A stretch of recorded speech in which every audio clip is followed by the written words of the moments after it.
Con ustedes, el pastor Francisco Teodoro.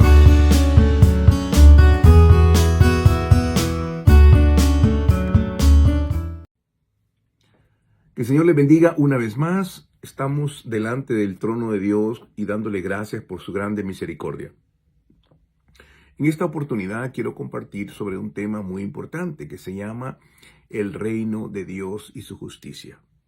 Cuando Jesucristo vino, lo primero que predicó en Marcos capítulo 1, versículos 14 y 15 dijo: arrepentíos porque el reino de Dios se ha acercado a vosotros.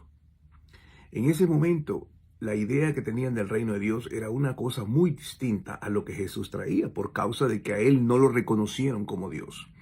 Simplemente era un mensaje que estaban ellos lejos de la voluntad de Dios y viviendo una vida religiosa vacía, de tal modo que ellos no habían entendido, no les habían comprendido lo que es vivir bajo la plenitud del reino de Dios. Uno de los pasajes interesantes que podemos ver que describe el reino de Dios está en el capítulo 14 del libro de Romanos, hablando acerca de cómo apoyar, cómo darle soporte a los débiles en la fe. En la iglesia tenemos diferentes tipos de personas que vienen. Unos vienen con algunas necesidades, otros vienen buscando a Dios para que satisfagan esas necesidades. Otros vienen verdaderamente con un corazón quebrantado y se dan cuenta de que su vida no tiene ningún sentido si no es a través de la persona de Cristo. Y hay diferentes maneras. Sin embargo, cuando ellos vienen aquí, muchas veces y en muchas iglesias se establecen líneas o legalismos que le dicen: tú no hagas, no comas, no hagas esto, y le ponen ciertas normas que en alguna forma afectan su relación con Dios. Por ejemplo, no tienes que usar pantalones, le dicen a la mujer, no tienes que pintarte, cosas como esas que vienen a ser legalismo. También al día de hoy tenemos que reconocer que hay personas que han estudiado la Biblia de una manera muy diligente y que han entendido que a través de toda enseñanza que ellos hagan tiene de una teología histórica, es decir, pensadores del pasado que plantaron una posición y que esa posición se hizo a lo largo de la iglesia como una verdad bíblica. Pero tenemos que establecer que es una corriente doctrinal y que es la Biblia, porque no necesariamente la corriente doctrinal va a ser la misma de la Biblia, porque la corriente doctrinal es hecha por hombres. Oye, han armado esa estructura y muchos de ellos tienen mucha consistencia, mucha validez, pero no necesariamente podemos decir que es perfecta. Así que al día de hoy, por ejemplo, hay una división grande en lo que es la salvación. Unos dicen que es por obras, otros dicen que es por gracia.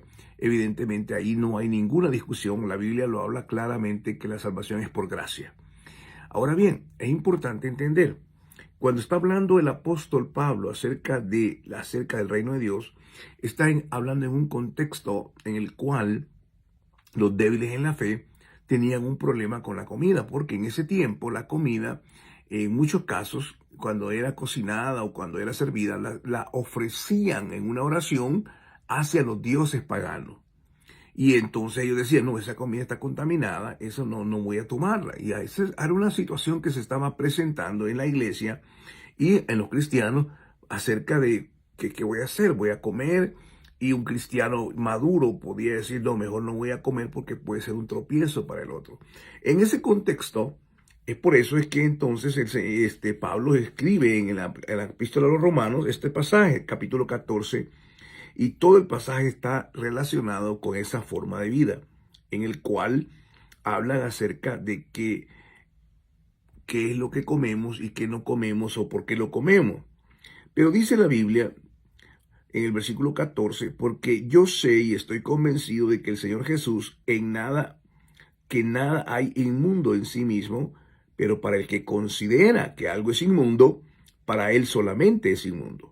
Porque si por causa de la comida has agraviado a tu hermano, no te conduces conforme al amor, no provoques que por tu comida se extravíe aquel por cuya causa murió Cristo. Porque lo bueno de nosotros para que lo bueno de nosotros no sea blasfemado.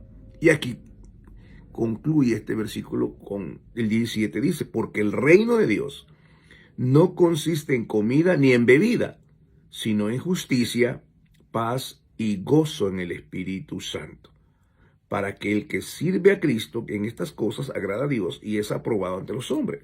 En primer lugar, el reino de Dios es el reino de la luz. Hay un rey soberano que es Cristo, y de ese reino de la luz, para poder llegar a ese reino, para poder entrar, porque toda la población, todo el ser humano está caído de la gracia de Dios. Eso es lo que dice la Biblia. No hay uno bueno, no hay nadie que busque a Dios, nadie está buscando a Dios por su propia iniciativa, sino que es un don de Dios. Entonces, lo que Pablo está diciendo claramente, que para entrar al reino de Dios necesitamos haber nacido de nuevo, haber tenido un encuentro personal con nuestro Señor y Salvador Jesucristo, para entrar por la puerta angosta y por el camino estrecho, y entonces disfrutar de las bendiciones del reino de Dios. Pero una vez en el reino de Dios, tenemos que entender que no es comida ni bebida, ni es legalismo ni nada, simplemente es fe. Es la fe en nuestro Señor Jesucristo, la fe en la obra del Calvario, la fe por la redención de nuestros pecados. Y entonces entendemos la claridad de que esa bendición de nosotros en el reino de Dios no se trata de juzgar la vida o cómo come el otro. No, es una vida de amor, donde la fe se manifiesta en amor y vivimos la vida a la plenitud de Dios, obedeciendo su palabra, disfrutando de la bendición de Dios, teniendo la comunión con el Padre, teniendo la guianza del Espíritu Santo y nuestra revelación en Cristo. Esto es el reino de Dios, porque inclusive en el mismo pasaje dice, si vivimos, dice, ¿verdad? En el versículo 7 dice, porque ninguno de nosotros vive para sí mismo y ninguno muere para sí mismo. Porque si vivimos, para nuestro Señor vivimos.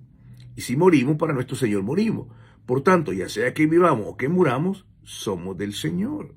Por esto también Cristo murió y resucitó, habiendo resucitado para ser el Señor de los vivos y de los muertos. Es una exhortación muy firme acerca de qué es el reino de Dios. Ahora la pregunta es, ¿entendemos el reino de Dios? ¿Conocemos lo que es la realidad de vivir en el reino de Dios? Esto es muy importante. Hay alguien en la Escritura que no entendió esto, fue la esposa de Lot. La esposa de Lot no entendió lo que era el reino de Dios. Ella vivía en la plenitud de Sodoma y Gomorra, y cuando vio que era rescatada, su corazón se inclinó hacia las cosas del mundo y ahí quedó como una estatua de sal. Muchos en la Biblia no entendieron el reino de Dios. Judas no entendió el reino de Dios. Demas no entendió el reino de Dios. La pregunta es, ¿entiendes tú lo que es el reino de Dios? ¿Entiendes qué significa quién gobierna? ¿Entiendes la protección y la bendición que es vivir en el reino de Dios? Esas son las preguntas. Que Dios te bendiga y te guarde y Él haga resplandecer su rostro en tu vida. Hasta entonces.